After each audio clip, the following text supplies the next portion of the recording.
Okay, ನಾವು ಮುಂದಿನ ಸುದ್ದಿಗೆ ಹೋಗಬೇಕು ಅಂತ ಆಸೆ ಪಡ್ತಾ ಇದ್ದೀವಿ. ಬಟ್ ಎಲೆಕ್ಷನ್ ರಿಸಲ್ಟ್ ಭಾಳ ಇಂಟ್ರೆಸ್ಟಿಂಗ್ ಆಗಿದೆ. ಸೊ ಹಾಗಾಗಿ ಅದನ್ನೇ ಮುಂದುವರಿಸ್ತಾ ಇದ್ವಿ ಸ್ವಲ್ಪ ಹೊತ್ತು. ಎರಡನೇ ಸ್ಟೋರಿ ಇರುವಂಥದ್ದು ನಮಗೆ ಇವತ್ತು 2:30ಗೆ ದರ್ಶನ್ ಬೇಲ್ ವಿಚಾರಕ್ಕೆ ಏನಾಗುತ್ತೆ ಅಂತೇಳಿ, ಮುನಿರತ್ನ ಮತ್ತು ನಾಗೇಂದ್ರ ಬೇಲ್ ಏನಾಗುತ್ತೆ ಅಂತೇಳಿ ಅದು ಭಾಳ ಮುಖ್ಯವಾಗಿರುವಂಥದ್ದು. ಆಮೇಲೆ ಮುಡಾ ಹಗರಣದಲ್ಲಿ CM ದಲಿತಾಸ್ತ್ರ ಅಂತೇಳಿ ಅದನ್ನು ಹೇಳ್ಬಿಡ್ತೀನಿ. ದಲಿತಾಸ್ತ್ರ ನನ್ನ ಪ್ರಕಾರ ದಲಿತ CM ಮಾಡಬೇಕು ಅಂತಲ್ಲ. ಈಗ ಸತೀಶ್ ಜಾರಕಿಹೊಳಿ ಅವರ ಬಗ್ಗೆ ಏನು ಹೇಳ್ತಾ ಇದ್ರು, ಸತೀಶ್ ಜಾರಕಿಹೊಳಿ ನನ್ನನ್ನು ಮಾಡಿದ್ದೆ ನೋ, ಇದೆಲ್ಲವೂ ಕೂಡ ರಾಜಕೀಯ ಅಡ್ವರ್ಟೈಸ್ಮೆಂಟು. ಸತೀಶ್ ಜಾರಕಿಹೊಳಿ ಹೋಗಿ ಹೇಳಿರುವಂಥದ್ದು ಒಂದೇ, ಯಾವುದೇ ಕಾರಣಕ್ಕೂ CM ಸಿದ್ದರಾಮಯ್ಯ ಅವರನ್ನು ಕೆಳಗಿಳಿಸಬೇಡಿ. ಅಂದರೆ ನನ್ನನ್ನು ಮಾಡಿ ಅಂತನಾ? ಅಲ್ಲ, ಕೆಳಗಿಳಿಸಬೇಡಿ ಅಷ್ಟೇ.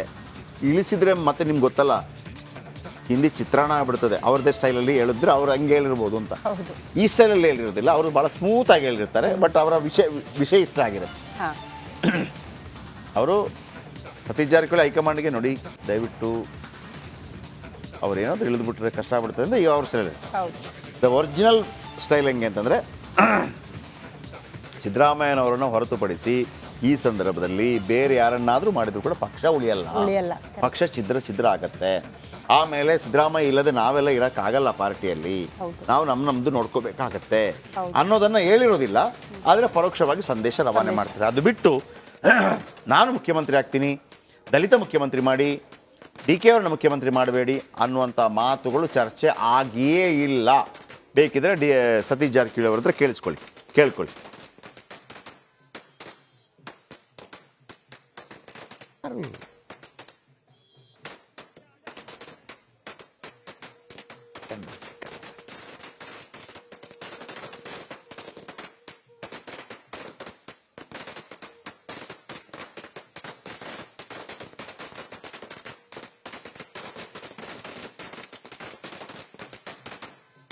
ಓಕೆ, ರಾಜ್ಯಸಭಾ ಸದಸ್ಯರಾಗಿರುವಂಥ GC ಚಂದ್ರಶೇಖರ್ ಅವರು ನಮ್ಮೊಂದಿಗೆ ಫೋನದಲ್ಲಿದ್ದಾರೆ. GC ಚಂದ್ರಶೇಖರ್ ಸರ್ ನಮಸ್ತೆ. ನಾನು ಜಯಪ್ರಕಾಶ್ ಶೆಟ್ಟಿ ಮಾತಾಡ್ತಾ ಇದ್ದೀನಿ. Congratulations. Thank you sir, Jayaprakash Shetty ಅವರೇ. ಭಾಳ ಅದ್ಭುತವಾದ ಪರ್ಫಾರ್ಮೆನ್ಸ್ ಹರಿಯಾಣದಲ್ಲಿ. ಹೌದು, 59 ಪ್ರೆಡಿಕ್ಷನ್ ಕೂಡ 56 ಹೇಳ್ತಾ ಇತ್ತು, ಅದಕ್ಕಿಂತಲೂ ಜಾಸ್ತಿ ಹೋಗಿದ್ದೀರಿ. ನಂಬರ್ 1. ಎರಡನೇದಾಗಿ ಜಮ್ಮು ಕಾಶ್ಮೀರದಲ್ಲಿ NC 31, ಕಾಂಗ್ರೆಸ್ 15. ಹೌದು, ಎರಡೂ ರಾಜ್ಯಗಳಲ್ಲಿ ಸರ್ಕಾರ ರಚನೆ ಮಾಡ್ತೀರಾ, ಒಂದರಲ್ಲೂ fix. What about Jammu Kashmir? ಅಲ್ಲೂ ನಮ್ದು NC ಇದಲ್ಲ, ನಮ್ಮ ಜೊತೆ ಅಲಯನ್ಸ್ ಅಲ್ಲ. ಓಕೆ, ಸೊ ಅದರಿಂದ ಏನು ಅಲ್ಲೂ ಪ್ರಾಬ್ಲಮ್ ಇಲ್ಲ. ಓಕೆ, ಮುಖ್ಯಮಂತ್ರಿ ಅಭ್ಯರ್ಥಿಗಳು ಅವರ ಕಡೆಯಿಂದ ನಿಮ್ಮ ಕಡೆಯಿಂದ ಅದು ಕುತ್ಕೊಂಡು ಡಿಸೈಡ್ ಮಾಡ್ತಾರೆ ಹೈಕಮಾಂಡ್ ಏನ್ ಮಾಡ್ಬೇಕು ಅಂತ. ಓಕೆ, ಹರಿಯಾಣ ಅಂತೂ ಕಾಂಗ್ರೆಸ್ ಮುಖ್ಯಮಂತ್ರಿದಂತೂ ಇದೇ ಇಲ್ಲ. ಓಕೆ, ಫುಲ್ ಮೆಜಾರಿಟಿ ಇದೆ. ಅಲ್ಲಿ ಕುತ್ಕೊಂಡು ಎಲ್ಲರೂ ಒಗ್ಗಟ್ಟಿಂದ, ಯಾಕೆ ಅಂತಂದ್ರೆ ಈಗ ಅಲ್ಲಿ ಎಲೆಕ್ಷನ್ಸ್ ಆಗಿರೋ ಆಫ್ಟರ್ ಲಾಂಗ್ ಟೈಮ್. ಇವಾಗ ಬಹಳ ಕೇರ್ಫುಲ್ ಆಗಿ ಹೆಜ್ಜೆ ಇಡಬೇಕು, ಒಂದೊಂದು ಹೆಜ್ಜೆನೂ ಇಡಬೇಕು. ಓಕೆ, BJP ಬಹಳ ಅಪಾರವಾದಂತ ಭರವಸೆ ಇಟ್ಕೊಂಡು ಹೋಗಿದ್ರಲ್ಲಿ ಗೆಲ್ತೀವಿ ಅಂತ.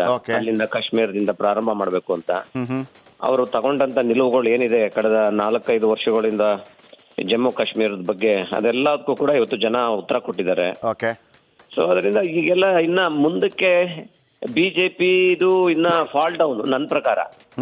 ಈಗ ಮುಂದೆ ಬರೋ ಚುನಾವಣೆಗಳು ಇರ್ಬೋದು, ಇವಾಗ ಮಹಾರಾಷ್ಟ್ರ, ಜಾರ್ಖಂಡ್ ಇದನ್ನು ಕೂಡ BJPಗೆ ಅನುಕೂಲ ಆಗಲ್ಲ.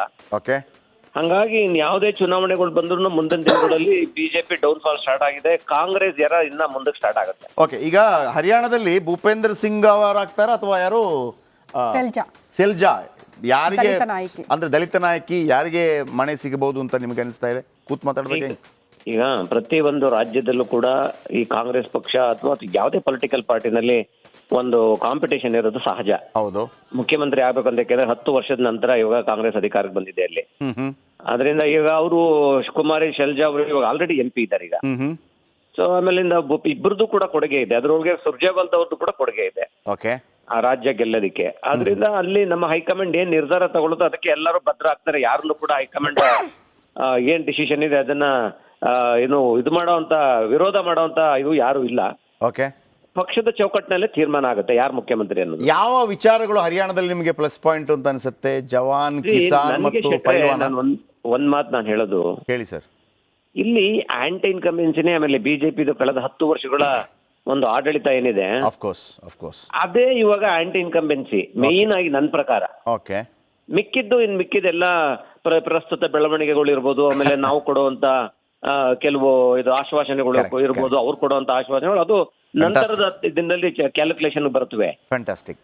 ಬಟ್ ಡೆಫಿನೆಟ್ ಆಗಿ ನಾನು ಹೇಳ್ತೀನಿ, ಅಲ್ಲಿ ಆಂಟಿ ಇನ್ಕಂಬೆನ್ಸಿ ಸ್ಟಾರ್ಟ್ ಆಗಿದೆ, ಅದರಲ್ಲಿ ಗೆಲ್ಲಕ್ಕಾಗಲ್ಲ ಅಂತ ಮುಂಚೆನೂ ಗೊತ್ತಿತ್ತು. ಓಕೆ. ಅದ್ರ ಜೊತೆಗೆ ಕೆಲವು ಸೀಟ್ ಜಾಸ್ತಿ ಏನು ಆಡ್ ಆಗಿದಾವೆ, ಅಲ್ಲಿ ನಾವೇನು ಎಕ್ಸ್ಪೆಕ್ಟ್ ಮಾಡಿದ್ವಿ ಅದಕ್ಕಿಂತ ಜಾಸ್ತಿ ಆಡ್ ಆಗಿದ್ದಾವೆ. ಓಕೆ. ಅದು ಕೆಲವು ಕೊಟ್ಟಂತ ನಮ್ಮ ಒಂದು ಆಶ್ವಾಸನೆಗಳು ಏನ್ ಕೊಟ್ಟಿದ್ವಿ ಅದ್ರದ್ದು ಕೂಡ ಅನುಕೂಲ ಆಗಿರ್ಬೋದು. ಓಕೆ. ಸೊ ಎನಿಹೌ ಅಲ್ಲಿ ಇದರಲ್ಲಿ ಬಿಜೆಪಿ ಬರಲ್ಲ ಅನ್ನೋದು ನಿಮ್ಮ ಮೀಡಿಯಾಗಳು ಕೂಡ ಸಮೀಕ್ಷೆಗಳು ಹೇಳಿದ್ರಿ. ಹೌದು ಹೌದು ಹೌದು. ಬಹಳ ಕಷ್ಟ ಅಂತ ಹೇಳಿದ್ರಿ. ಹೌದು. ಸೊ ಹಾಗೆ ನಮಗೂ ಕೂಡ ಗೊತ್ತಿತ್ತು. ಅದು ಈಗ ಅಲ್ಲಿ ಕಾರಣಗಳು ಹುಡುಕುವಂತ ಅವಶ್ಯಕತೆನೇ ಇಲ್ಲ ಅಂತ ಅನ್ಸುತ್ತೆ ನನಗೆ. ಓಕೆ. ಈಗ ಚಂದ್ರಶೇಖರ್ ಅವರ, ಈಗ ಕಾಶ್ಮೀರ ವಿಚಾರಕ್ಕೆ ಬಂದಾಗ ನನಗೆ ಒಂದು ವಿಚಾರ ಈಗಲೂ ಕೂಡ ಸ್ವಲ್ಪ ಕೊರೀತಾ ಇದೆ. ಈ 371 ಅದರ ಬಗ್ಗೆ ನೋಡ್ಕೋತಿ ಅಂದರೆ ಅದರ ಬಗ್ಗೆ ವಾಪಸ್ ತಗೊಳ್ಳುವಂಥ ನಿರ್ಧಾರ ಕೈಗೊಳ್ತೀವಿ ಅನ್ನೋಂಥ ಇಂಡಿ ಕೂಟದ ಒಂದು ಘೋಷಣೆ, ವೈಯಕ್ತಿಕವಾಗಿ ನಿಮಗೆ ಇದು ಏನನ್ಸುತ್ತೆ? ಅದು ಇರಬೇಕಾ ಇರಬಾರ್ದಾ? ಈಗ ಯಾವ್ಯಾವ ಕಾಲಘಟ್ಟದಲ್ಲಿ ಏನೇನಾಗಬೇಕು ಅನ್ನೋದು ಬಹಳ ಇಂಪಾರ್ಟೆಂಟು. ಎಸ್. ಯಾವತ್ತು ಏನ್ ಬೇಕು, ಯಾವತ್ತು ಏನ್ ಬೇಡ ಅಂತ ಅನ್ನೋದು ಬಹಳ ಇಂಪಾರ್ಟೆಂಟ್. ಕರೆಕ್ಟ್ ಅಲ್ವಾ? ಈಗ ನಾವು ಮುಂಚಿಂದನೂ ಕೂಡ ಸ್ವಾತಂತ್ರ್ಯ ಬಂದ ಸಮಯದಿಂದ ಇಲ್ಲಿ ತನಕ ನಾವು ಅವಲೋಕನ ಮಾಡಿದ್ರೆ ಅವತ್ತಿದ್ದ ಭಾರತ ಇವತ್ತಿಲ್ಲ. ಇಲ್ಲ. ಕರೆಕ್ಟಾ? ಕರೆಕ್ಟ್. ಇವತ್ತು ನಾವು ಇವಾಗ ಆರ್ಥಿಕತೆನಲ್ಲಿ ಇರ್ಬೋದು, ಪ್ರತಿಯೊಂದಲ್ಲಿ ಇರ್ಬೋದು, ನಾವು ಸದೃಢರಾಗಿದ್ದೀವಿ. ನಾವು are competing with developed countries. Correct. So ನಾವಿನ್ನ ಡೆವಲಪಿಂಗ್ ಕಂಟ್ರಿ ಆಗಿ ಉಳಿದಿಲ್ಲ ಇನ್ನ ನಾವು. ಓಕೆ. ಅದರಿಂದ ಡೆವಲಪ್ಡ್ ಕಂಟ್ರಿ ಆಗಿರೋದ್ರಿಂದ ಎಲ್ಲಿಗೆ ಯಾವಾಗ ಏನ್ ಬೇಕು ಅಂತ ಅಂದ್ಬಿಟ್ಟು ನಿರ್ಧಾರನ ಆಯಾ ಟೈಮ್ಗೆ ಮಾಡಬೇಕು. ಓಕೆ.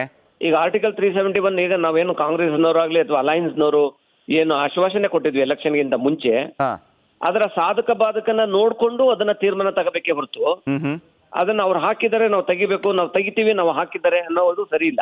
ಬಹಳ ಚೆನ್ನಾಗಿ ಮಾತಾಡಿದ್ರಿ ಚಂದ್ರಶೇಖರ್. ನನಗಿದು ಬಹಳ ಇಷ್ಟ ಆಯ್ತು ನಿಮ್ಮ ಈ ಮಾತು. ಯಾಕಂತಂದ್ರೆ ನೆಹರು ಅವರ ಕಾಲದಲ್ಲಾಗ್ಲಿ ಮತ್ತೊಂದು ಕಾಲದಲ್ಲಿ ನೀವೊಂದು ಮಾತನ್ನು ಹೇಳಿದ್ರಿ, ಆಗಿನ ಕಾಲಘಟ್ಟಕ್ಕೆ ಅದು ಅಗತ್ಯ ಇತ್ತು. ಯಾಕಂದ್ರೆ ಕಾಶ್ಮೀರವನ್ನು ಉಳಿಸಿಕೊಳ್ಳೋದೇ ನಮ್ಮ ಮುಖ್ಯ ಎಜೆಂಡಾ ಆಗಿತ್ತು. ಆ ಸಂದರ್ಭದಲ್ಲಿ ಅವ್ರನ್ನೇನು ಸಮಾಧಾನ ಆಗುತ್ತೆ ಅದನ್ನು ಮಾಡಿರ್ತಾರೆ. ಆದರೆ ಅಲ್ಲಿ ಒಂದು ಕ್ಲಾಸ್ ಇರುತ್ತೆ, ಈಗ ತಾತ್ಕಾಲಿಕ ಅಂತ. ಅಂದರೆ ಆಗಿನ ನಾಯಕರಿಗೂ ಒಂದು ಗೊತ್ತಿತ್ತು, ಪರ್ಮನೆಂಟ್ ಮಾಡಿದರೆ ಆಗಲ್ಲ, ಇದು ತಾತ್ಕಾಲಿಕವಾಗಿ ಮಾಡಿದರೆ ಒನ್ ಫೈನ್ ಡೇ ಪರಿಸ್ಥಿತಿ ತಿಳಿಗೊಂಡಾಗ ಇದು ನಮ್ಮ ವ್ಯಾಪ್ತಿಗೆ ಬರುತ್ತೆ ಅಂತೇಳಿ ನಾನು ಅಂದ್ಕೊಂಡಿರೋದು, ಆಮೇಲೆ ನಾನು ರೀಡ್ ಮಾಡಿರೋಂಥ ರೀತಿ. ಓಕೆ. ಈಗ ನೀವೊಂದು ಮಾತನ್ನು ಹೇಳಿದ್ರಿ, ಈಗ ಅವ್ರು ತೆಗೆದ್ರು ನಾವು ಹಾಕ್ಬಿಡ್ತೀವಿ ಅಂತ ಅಲ್ಲ, ಸಾಧಕ ಬಾಧಕಗಳ ಬಗ್ಗೆ ಚರ್ಚೆ ಆಗಬೇಕು ಅಂತ. ಈ ಮಾತಿದೆಯಲ್ಲ ನನಗೆ ಭಾಳ ಅದ್ಭುತ ಅನಿಸ್ತು. ಯಾಕಂದರೆ ಇದು ಸಾರ್ವಭೌಮತೆ ಮತ್ತು ಸುರಕ್ಷತೆ ದೃಷ್ಟಿಯ ವಿಚಾರ. ಕಾಶ್ಮೀರ ವಿಚಾರ ಮತ್ತೊಂದು ಬಂದಾಗ, ಹರಿಯಾಣ ವಿಚಾರ ಬಂದಾಗ ಈ ಸಾರ್ವಭೌಮತೆ ವಿಚಾರ ಇಲ್ಲಿ ಸ್ವಲ್ಪ ಹೈಲೈಟ್ ಆಗತ್ತೆ ಅಂತ. ಮತ್ತು ಸ್ವಲ್ಪ ಬೆಳಕು ಚೆಲ್ಬಹುದು ಚಂದ್ರಶೇಖರ್ ಇದರ ಬಗ್ಗೆ. ಒಂದ್ ಮಾತು ನಾನು ನಿಮ್ಗೆ ಹೇಳ್ತೀನಿ, ಯಾಕೆಂದ್ರೆ ನೀವು ಬಹಳ ವರ್ಷಗಳಿಂದ ಬಹಳ ಸಣ್ಣ ಪ್ರಮಾಣದಿಂದ ಇವತ್ತು ಈ ಲೆವೆಲ್ ರೀಚ್ ಆಗಿದ್ದೀರಾ. ನಿಮ್ಗೂ ಕಷ್ಟ ಸುಖ ಮತ್ತೆ ಪರಿಸ್ಥಿತಿಗಳ ಅವಲೋಕನ ಇವೆಲ್ಲ ಗೊತ್ತಿದೆ ನಿಮ್ಗೆ.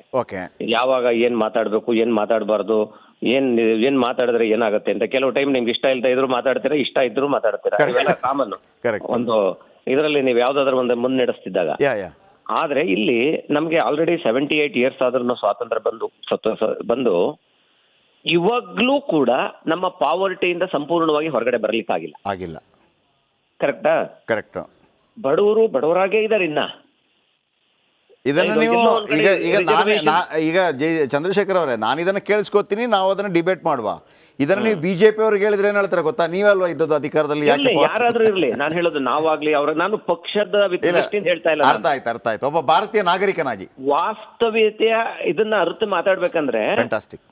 ಅಂದ್ರೆ ಎಲ್ಲಿ ಯಾವಾಗ ಏನ್ ಇನ್ನ ಬೇಕು, ಕರೆಕ್ಟ್, ಇನ್ನ ಬೇಡ ಅನ್ನೋದನ್ನ ಆಯಾ ಕಾಲಘಟ್ಟಗಳೇ ತೀರ್ಮಾನ ಮಾಡ್ಬೇಕೆ ಹೊರತು ವ್ಯಕ್ತಿ ಅಲ್ಲ. ಕರೆಕ್ಟ್.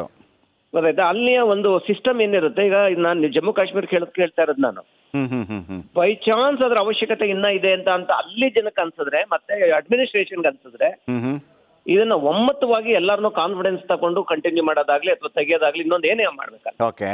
ಎನಿ ನಿರ್ಧಾರ ಇಂಥ ಇಶ್ಯೂಸ್ ರಾಜಕೀಯವಾಗಿ ತಗೋಬಾರ್ದು ನಾನು. ಕರೆಕ್ಟ್. ಗೊತ್ತಾಯ್ತಾ? ಅದನ್ನ ಸ್ವಲ್ಪ ಈಗ ಒಟ್ಟಾಗಿ ನಾನು ಮೊನ್ನೆ ಮಂಗಳೂರಿಗೆ ಹೋಗಿದ್ದೆ. ಅಲ್ಲಿ ನಾನೊಂದು ಇದರಲ್ಲಿ ಪ್ರೆಸ್ ಮೀಟ್ ಮಾಡಿದೆ, ಬಹಳ ಚೆನ್ನಾಗಿ ಎಲ್ಲರೂ ಇದು ಮಾಡಿದ್ರು. ನಾನೇನ್ ಹೇಳಿದೆ, ಆಯ್ತಲ್ಲಪ್ಪ ಚುನಾವಣೆ ನಿಮ್ದು 1.5 ವರ್ಷ ಆಗೋಯ್ತು, ಇನ್ನ ಮತ್ತೆ ನೀವು ಅವ್ರ ಮೇಲೆ ನೀವು ಅವ್ರು ನಿಮ್ಮ ಮೇಲೆ ಅವರು ಮಾಡ್ಕೊಂಡಿದ್ರೆ ಈ ಮಂಗಳೂರು ಜನ ನಿಮ್ಗೆ ವೋಟ್ ಹಾಕಿರೋದಾದ್ರೆ ಏನಕ್ಕೆ? ಕರೆಕ್ಟ್. ಇನ್ಮೇಲಾದ್ರೂ ಒಟ್ಟಾಗಿ ಇಲ್ಲಿಗೆ ಏನಾಗಬೇಕು ಅಂತ ಒಟ್ಟು ಕೆಲಸ ಮಾಡಿ. 1 ವರ್ಷ ಎಲೆಕ್ಷನ್ ಇದೆ ಅಂದಾಗ ಮತ್ತೆ ಹೋರಾಟ ಮಾಡಿ. ಅಲ್ವಾ? 24/7 ಪೊಲಿಟಿಕ್ಸ್ ಮಾಡಿ, ಬೇಡ ಅಂತಲ್ಲ. ಆದ್ರೆ ಜನಕ್ಕೆ ತೊಂದರೆ ಆಗುವಂತ ಪೊಲಿಟಿಕ್ಸ್ ಯಾಕೆ ಮಾಡ್ತೀರಾ? ಡೆಫಿನೆಟ್ಲಿ ಅಂತ ನನ್ನ ಅನಿಸಿಕೆ ಏನಂತ ಅಂದ್ರೆ, ಜನಪ್ರತಿನಿಧಿಗಳು ಏನಂದ್ರೆ ಒಂದು ಎಲೆಕ್ಷನ್ ಆದ್ಮೇಲೆ ಗೆದ್ದ ಮೇಲೆ ಅಥವಾ ಸೋತ್ ಮೇಲೆ ಎಲ್ಲರೂ ಒಟ್ಟು ಕೂಡಿ ಏನ್ ಕೆಲಸ ಮಾಡ್ಬೇಕು ಅಂತ ಮಾಡಿದ್ರೆ ಜನಕ್ಕೂ ಒಂದು ಕಾನ್ಫಿಡೆನ್ಸ್ ಬರುತ್ತೆ. ತುಂಬಾ ಚೆನ್ನಾಗಿದೆ. ಬಿಡಪ್ಪ ಬದಲಾವಣೆ ನಡೀತಾ ಇದೆ ಈಗ, ಹಿಂದೆ ತರ ಅಲ್ಲ ಅಂತ. Yes sir, yes. ಇಲ್ಲ ಅಂದ್ರೆ ನಾನು ಹೇಳ್ತೀನಿ, ಒಂದ್ ದಿವಸ ಇವೆಲ್ಲ ವೈಪೌಟ್ ಆಗ್ಬಿಡ್ತಾರೆ ಇವರೆಲ್ಲ. ಕರೆಕ್ಟ್.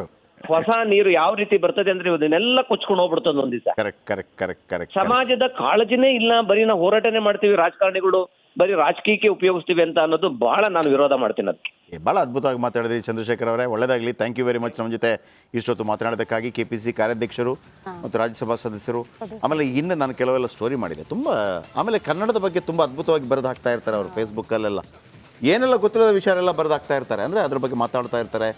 ತಮಿಳ್ನಾಡಿನಲ್ಲಿ ಒಂದು ಭಾಷೆ ಇದೆ, ಸಾಯಿ ಪಲ್ಲವಿ ಇದ್ದಾಳಲ್ಲ, ಸಾಯಿ ಪಲ್ಲವಿ ಆಕ್ಟ್ರೆಸ್, ಆಕೆ ಒಂದು ಕನ್ನಡ ಆಕೆ ತಮಿಳು ಮಾತಾಡ್ತಾಳೆ, ತಮಿಳಲ್ಲಿ ಒಂದು ಕನ್ನಡ ಮಿಕ್ಸ್ ಇದೆ, ಅದು ಕರ್ನಾಟಕದ ಕನ್ನಡ, ಹೀಗೆಲ್ಲ ಅವರು ಮಾಡ್ತಾರೆ. ಆಮೇಲೆ ನೋಡಿ, ಈ ಥರ ಮಾತಾಡಬೇಕು ರಾಜಕಾರಣಿಗಳು.